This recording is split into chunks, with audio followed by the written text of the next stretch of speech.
दोस्तों, प्रकाश knowledge solution channel पर आपका स्वागत करते हैं। कक्षा 10 प्रश्नावली 6.4 का 7वां क्वेश्चन देखेंगे। इससे पहले का सारा वीडियो चैनल पर उपलब्ध है, आप जाकर प्लेलिस्ट में देख सकते हैं। 7 नंबर क्वेश्चन कर रहा है कि सिद्ध कीजिए कि किसी बर की किसी भुजा पर बनाए गए समबाहु त्रिभुज के क्षेत्रफल उसी के बर के विकर्ण पर बनाए गए समबाहु त्रिभुज का क्षेत्रफल का आधा होता है। एक बर के बना लीजिए, उसके बाद एक ऊपर समबाहु त्रिभुज बनाइए, उसके बाद उसके विकर्ण पर समबाहु त्रिभुज बनाइए। तो आइए इसको चित्र के माध्यम से थोड़ा सा जानेंगे। तो ये देखिए चित्र है, ये वर्ग है, ये वर्ग का विकर्ण कहलाता है और ये वर्ग की चारों भुजा कहलाती है। तो इस पर एक बनाना है हमें समबाहु त्रिभुज। तो पहले हम एक रेखा यहाँ से समबाहु त्रिभुज का निर्माण करेंगे। समबाहु त्रिभुज का निर्माण कर दिए तो अब इसके बाद एक तो हो गया। अब दूसरा कहा है कि आप इसके विकर्ण से, तो विकर्ण से भी त्रिभुज बनाना है। तो इसको भी बनाने के लिए एक यहाँ से खींचेंगे लाइन और एक यहाँ से हम लाइन को खींचेंगे और ये लाइन जब तक ना मिले तब तक खींचते रहिए। तो ये दोनों त्रिभुज का निर्माण हो गया। एक यहाँ से त्रिभुज बन गया, एक यहाँ से। अब ये क्या कहा कि कौन कौन भुजा बराबर होंगे। तो देखिए त्रिभुज का खींचे तो ये वाला इसके बराबर होगा और इसके वाला ये दोनों ये बराबर होगा त्रिभुज है। ये वर्ग के विकर्ण पर है और ये वर्ग के ऊपर है। तो दोनों हमने कहा था बुक में, यहाँ पर आप देख भी सकते हैं। किसी भुजा पर बनाए गए समबाहु त्रिभुज का क्षेत्रफल उसी वर्ग के विकर्ण पर बनाए गए समबाहु त्रिभुज का क्षेत्रफल का आधा होता है। यानी इसके पर बनाए गए वर्ग का क्षेत्रफल और यहाँ पर समबाहु त्रिभुज का क्षेत्रफल और इस विकर्ण पर बनाए गए क्षेत्रफल का आधा होता है। तो यही किया। तो पहले हमने वर्ग के भुजा को x मान कर चलेंगे या फिर a मान लेंगे, जो मन करेगा वो मान सकते हैं। इसका चित्र का हमने पहले नामकरण कर देते हैं। तो ये नामकरण हो जाएगा। यहाँ पर हम पहले a लिखेंगे, b लिखेंगे और यहाँ पर c दे देंगे और यहाँ पर d का नाम दे देंगे। अब इसको हमने e दे देंगे और ये f दे देंगे। इस तरह चित्र आपको स्पष्ट हो गया होगा। चित्र से ही सारा समझ में आ जाएगा। हमें सिद्ध करना है कि त्रिभुज ABC का क्षेत्रफल और त्रिभुज 1/2 है ACB का क्षेत्रफल। ACF का क्षेत्रफल जो है इसके आधा है ABCE के।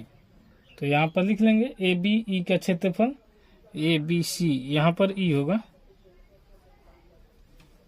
होगा।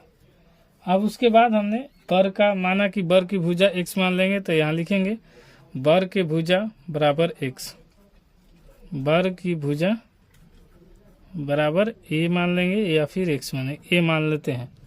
और इसका बर का विकर्ण क्या हो जाएगा। बर का विकर्ण पता होता है कि जब होता है बर का विकर्ण √2 गुने भुजा, तो बर का विकर्ण बराबर हो जाएगा, ये फॉर्मूला होता है। तो यहाँ पर लिखेंगे √2 गुने भुजा और भुजा हमने क्या माना है a, तो यहाँ पर लिखेंगे √2 गुने a।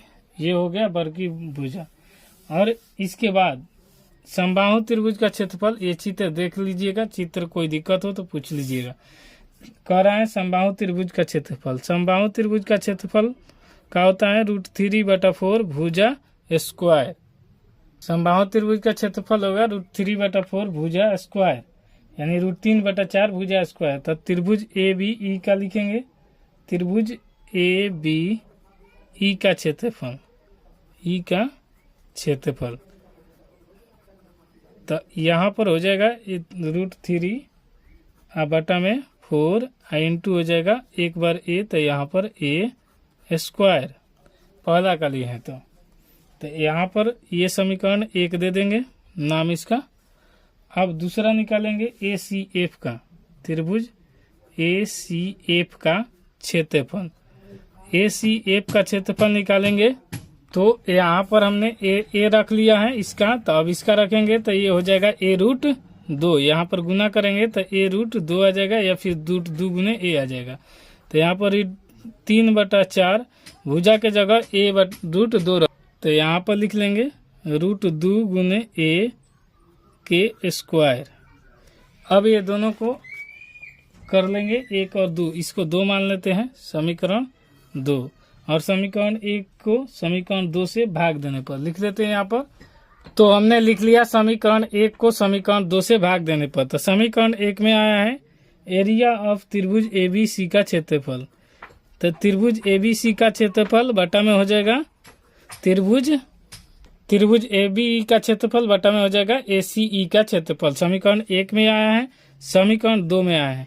समीकरण 1 को रखेंगे √3/4 गुने भुजा स्क्वायर, इसको करेंगे तो √3/4 और a स्क्वायर मतलब √2 को √2 से गुना तो √2 होगा। एग्जाम्पल के तौर पर आप समझते हैं कि कोई भी √2 में संख्या 2 हो तो गुना करने पर जैसे √5 गुने √5 हो तो ये हो जाता है 5।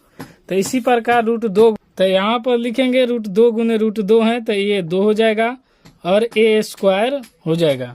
तो अब इसे कटा देंगे तो a स्क्वायर से a स्क्वायर कटेगा, उसके बाद √3 से √3/4 कट जाएगा तो बचेगा 1/2। और यही हमें पूछा गया था। तो यहाँ पर क्या आया, ये वाला इस तरफ आ जाएगा तो a लिखेंगे त्रिभुज ABE का क्षेत्रफल, ABE का क्षेत्रफल बराबर हो जाएगा 1/2 आया है यहाँ पर, और ये भागा में है तो उस तरफ जाके गुना में हो जाएगा, यानी त्रिभुज ACF का क्षेत्रफल। और यही हमें सिद्ध करना था तो लिख लेंगे क्षेत्रफल, और अब ये सिद्ध हो गया। दोस्तों वीडियो पसंद आए तो लाइक शेयर सब्सक्राइब जरूर कीजिए। कोई दिक्कत होता है तो कमेंट बॉक्स खुला रहता है, कमेंट भी जरूर कीजिए। आपका सलाह बहुत महत्वपूर्ण है। कोई दिक्कत होता है तो कमेंट कीजिएगा। देखिए यही हमको सिद्ध करना था, यही हमारा आ गया। तो मिलते हैं नेक्स्ट वीडियो में, तब तक के लिए जय हिंद।